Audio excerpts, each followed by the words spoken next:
Chez lui, dans son bureau, David Blouet a plus de 600 références. Et avant de partir, il fait sa sélection. Là, j'ai plutôt les coups de cœur du libraire. Le dernier Malice de Kerangal, c'est la rentrée littéraire. Tu te souviens, un très joli livre d'Anne Pathé. Sa librairie ne peut proposer à la fois que 150 livres. Elle tient dans ses coffres, solidement amarrés à un triporteur. Il y a 1 an et demi, cet ancien éducateur s'est reconverti en libraire, mais mobile. En fait, après avoir étudié la reprise du café-librairie, j'ai pensé librairie ambulante. Et plutôt que de le faire en camion, je suis parti de mes propres contraintes, puisqu'en fait, on n'a qu'une seule voiture à la maison et que je suis cycliste.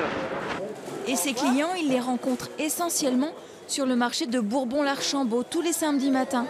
Un marché à l'esprit écologiste, alternatif, ouvert aux innovations un peu décalées. Tout ce que vous pouvez avoir d'intéressant sur les jardins, ça nous intéresse. Et voilà. D'accord. Moi, je trouve que c'est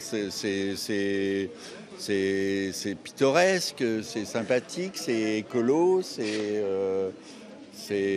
à encourager. Bonjour Ginette. Ah, il est magnifique, ouais. C'est super parce qu'il vient au-devant des gens.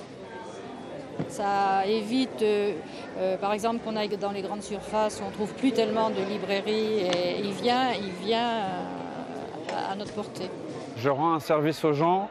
Les gens sont super touchés de trouver cette libricyclette sur le marché, de me voir sortir les livres du vélo, les étaler un petit peu partout, de les donner à voir, de les donner à entendre des fois. Je fais des lectures des fois aussi. Il n'y avait plus de librairie à Bourbon-l'Archambault. David Blouet a réussi son pari, que les livres soient toujours disponibles en milieu rural. Et devant le succès, il envisage d'ouvrir très régulièrement une boutique éphémère.